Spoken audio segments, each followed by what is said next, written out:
Now, it's very important that you give clear instructions to your runner whenever they go out to a property and basically take photos. If you're using a licensed inspector, they already know all this stuff, so you don't need to do this with them. But if you're hiring a realtor or someone, just an independent contractor that's going to run out and take photos, you don't want them to just walk through the house and take 5 photos. You don't want them to just take 100 random photos. Instead, what we want to do is we want to be very, very specific on what we're looking for. So first and foremost, we need a photo of every room, okay?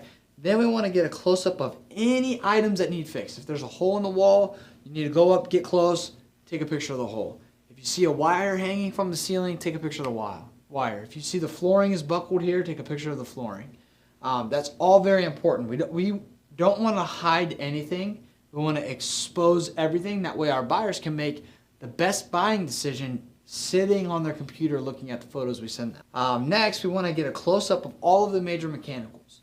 So that's going to be your furnace, that's going to be your air conditioning, your electric box, your hot water tank, any electrical wires in the basement, our roof front and back, very important, and then basically every wall in the basement. Now the reason why this is important is because we want to make sure that there's not a crack or any shearing or anything like that on any given wall. If you just take a picture of a corner, you're getting a fraction of the true picture here, and that's not enough.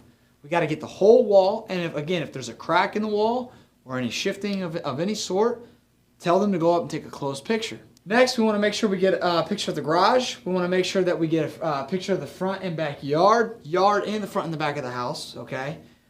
Each side of the house, again, front, back, left, right, the porch if it has one, and then we want to make sure we get multiple angles of the kitchen. And one thing that's very important, it looks way more professional when you take photos at the belly button, okay? We don't want to take photos up here going down. It's just very weird angles. It's really hard to get a feel for the layout, really hard to get a feel for the fixtures. So what we want to do is we want to take a picture right at our belly button and make sure that the phone is not vertical. We want it horizontal, okay?